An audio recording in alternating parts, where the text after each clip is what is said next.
Hi friends, welcome back to our channel Dwaraka tech Telugu. మనకి Poco M series నుంచి Poco M7 plus 5G ఈ mobile అయితే launch కాబోతుంది. ఈ మొబైల్ లాంచ్ నాకు ప్రెజెంట్ తెలియదు కానీ కాకపోతే రూమర్స్ అయితే బయటపడాయి అనమాట. మనకి కొన్ని వెబ్సైట్స్ లో ఈ మొబైల్ సంబంధించిన కమింగ్ సూన్ ఇన్ పోస్టర్స్ ఈ పోకో వాళ్ళు అయితే రిలీజ్ చేశారని చెప్పొచ్చు. ఫ్రెండ్స్, మనకి mobile specs almost Redmi 15 5G లో ఉన్న స్పెక్స్ గుర్తొస్తాయి. సో మనకి మొబైల్ హైలైట్ ఏమంటే బ్యాటరీ అని చెప్పొచ్చు. ఇది 7000 mAh బ్యాటరీ రాబోతుంది. ప్లస్ మనకి ఇది స్క్రీన్ సైజ్ కూడా 6.9 ఇంచెస్ స్క్రీన్ సైజ్ ఉంటుంది అనమాట. ఈ సెగ్మెంట్ లో మనకి పెద్ద స్క్రీన్ సైజ్ అని చెప్పొచ్చు. ఫ్రెండ్స్, నా చిన్న రిక్వెస్ట్ ఏమంటే మన ఛానల్ కి ఎవరన్నా కొత్తగా వచ్చినట్టయితే ఛానల్ కి సబ్స్క్రైబ్ అవ్వండి, వీడియోకి అయితే లైక్ కొట్టేసేయండి. ఈ మొబైల్ సంబంధించిన ఇంకా ఫుల్ డీటెయిల్స్ తెలుసుకుందాం. ఫస్ట్ మనం ఈ మొబైల్ సంబంధించిన డిజైన్ అండ్ బిల్డ్ క్వాలిటీ కొద్దాం. మన ఫ్రంట్ అయితే ఫ్లాట్ డిస్ప్లే ఉంటుంది, అలాగే బ్యాక్ అయితే ప్లాస్టిక్ ఫినిష్ ఉంటుంది, సైడ్ కూడా ప్లాస్టిక్ ఫినిష్ ఉంటుంది. ఇక్కడ మనకి ఓన్లీ లౌడ్ స్పీకర్ సపోర్ట్ ఉంది, సైడ్ బటన్ ఫింగర్ సపోర్ట్ చేస్తామని చెప్పొచ్చు. IP64 తో రాబోతుంది అనమాట. IP16 ఇచ్చిండే బాగుండేది అనమాట ఓవరాల్ గా. ఇంకా డిస్ప్లే షాన్కి వద్దాం. ఇది 6.9 inches IPS LCD full HD plus display రాబోతుంది చెప్పొచ్చు. అంటే ఈ సెగ్మెంట్ కి ఇది బెటర్ డిస్ప్లే అని చెప్పొచ్చు అనమాట.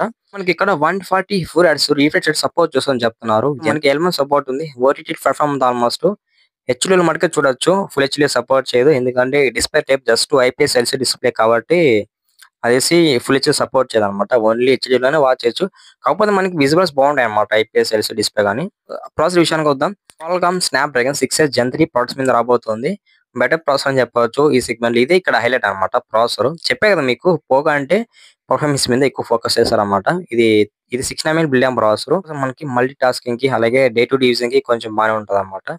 సాఫ్ట్వేర్ విషయానికి వద్దాం. ఇది Android 15 రాబోతుంది, అలాగే HyperOS 2 రాబోతుంది చెప్పొచ్చు. ఇంకా కెమెరా విషయానికి వద్దాం. మెయిన్ కెమెరా 15 పిక్చర్, ఇది PDF సపోర్ట్ ఉంది. Test status not of focus అనమాట. మెయిన్ కెమెరా యూజ్ చేసుకుని మాక్సిమం 1080p లో వీడియో రికార్డ్ చేసుకోవచ్చు. ఇక్కడ ఫ్రంట్ కెమెరా 8 MP ఇచ్చారు. 8 MP అంటే మరీ దారుణం. మీరు అనుకున్నంత పర్ఫార్మెన్స్ ఫ్రంట్ కెమెరా అయితే ఉండదు. ఫ్రంట్ కెమెరా కూడా మనకి 1080p వీడియో రికార్డ్ సపోర్ట్ చేస్తుందని చెప్తున్నాను అనమాట. ఇంకా బ్యాటరీ విషయానికి వద్దాం. ఇది 7000 mAh బ్యాటరీ రాబోతుంది. ఇది ఇక్కడ పెద్ద హైలైట్ ఫీచర్. ఈ సెగ్మెంట్ లో మనం ఇలాంటి బ్యాటరీ అయితే ఎక్స్పెక్ట్ చేయం. మనకి 33 వాట్స్ వరకు ఫాస్ట్ ఛార్జ్ సపోర్ట్ ఉంది అనమాట. 33 వాట్స్ అంటే కొంచెం టైం తీసుకుంటది. మనకి ఇవ్వాలి సంబంధించిన కనెక్టివిటీ ఫీచర్స్ విషయానికి వద్దాం. ఇందులో మనకి డ్యూల్ బ్యాండ్ వైఫై ఉంది, బ్లూటూత్ వర్షన్ 5.1 తో రాబోతుంది. NFC కూడా సపోర్ట్ చేస్తుంది. ఇది ఇక్కడ హైలైట్ ఫీచర్. అంటే మనకి ఇలాంటి మొబైల్స్ కూడా NFC సపోర్ట్ చేస్తుంది, నేను అసలు ఎక్స్పెక్ట్ చేయలేదు. చెప్తాను ప్లస్ పాయింట్స్ ఏమన్నా ఈ మొబైల్ బ్యాటరీ అండ్ ప్రాసెసర్ అని చెప్పొచ్చు. ఈ రెండే ఇక్కడ నాకు హైలైట్ అనిపించాయి. మిగతా దాన్ని కూడా కొంచెం నార్మల్ ఫీచర్స్ అనిపించాయి అనమాట. ఇంకా మనకి రెడ్మీ 15 పేజీ కొన్నా ఒకటే, లేకపోతే ఈ పోకో M7 ప్లస్ కొన్నా కూడా ఒకటే అని చెప్పొచ్చు. కాకపోతే మనకి పోకో M7 అనేది కొంచెం బాగుంటుంది. M సిరీస్ మనకి లాంగ్ లైఫ్ వచ్చే ఛాన్స్ ఉంటుంది అనమాట. ఎందుకంటే నేను కూడా పోకో M సిరీస్ ఒకప్పుడు వాడేవాడిని.